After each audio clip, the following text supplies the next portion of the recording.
சிம்பிளான sweet recipe பார்க்கலாமா? சிறுபருப்பு 2 class நான் இந்த கப்பில் எடுத்திருக்கேன். இதை எடுத்து நல்லா கடாயில் போட்டு நல்லா வறுத்து எடுத்துக்கோங்க.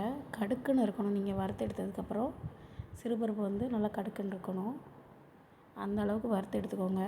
கொஞ்சமாக நெய் நான் உருக்கி எடுத்து வச்சுருக்கேன். இதை திரித்து எடுத்துகிட்டு வந்துடுங்க மாவு பதத்துக்கு. அப்புறம் சுகரையும் இதே மாதிரி திரித்து எடுத்துக்கோங்க. சுகரையும் அந்த சிறுபருப்பு மாவையும் நல்லா ஒன்று போல் வச்சு நல்லா மிக்ஸ் பண்ணிக்கோங்க. அந்த சீனியோட அந்த பவுட்ரு அந்த ஒயிட் தெரியாத அளவுக்கு நல்லா மிக்ஸ் பண்ணிக்கோங்க. எந்த அளவுக்கு நீங்கள் நல்லா மிக்ஸ் பண்ணுறீங்களோ அந்த அளவுக்கு டேஸ்ட்டு அல்டிமேட்டாக இருக்கும். இது ரொம்ப சாஃப்ட் அண்ட் ஸ்வீட்டாக இருக்கும். எந்த அளவுக்கு நீங்கள் அந்த சிறுபருப்பை எடுத்துருக்கீங்களோ அதே அளவு தான் 2 கப்பு நீங்கள் சுகர் எடுத்துக்கணும்.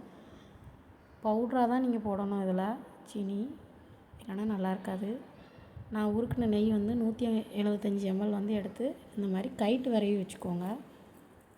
எனக்கு பிடிச்ச ஷேப்பில் நான் பிடிச்சி வச்சுருக்கேன். உங்களுக்கு பிடிச்ச ஷேப்பில் நீங்கள் பிடிச்சி வச்சுருங்க. அவ்வளோதாங்க. தேங்க்யூ. இது போன்ற சிம்பிள் ரெசிபிக்கு நம்ம சேனலை மறக்காமல் சப்ஸ்கிரைப் பண்ணி வச்சுக்கோங்க. லைக் பண்ணிடுங்க, ஷேர் பண்ணிடுங்க.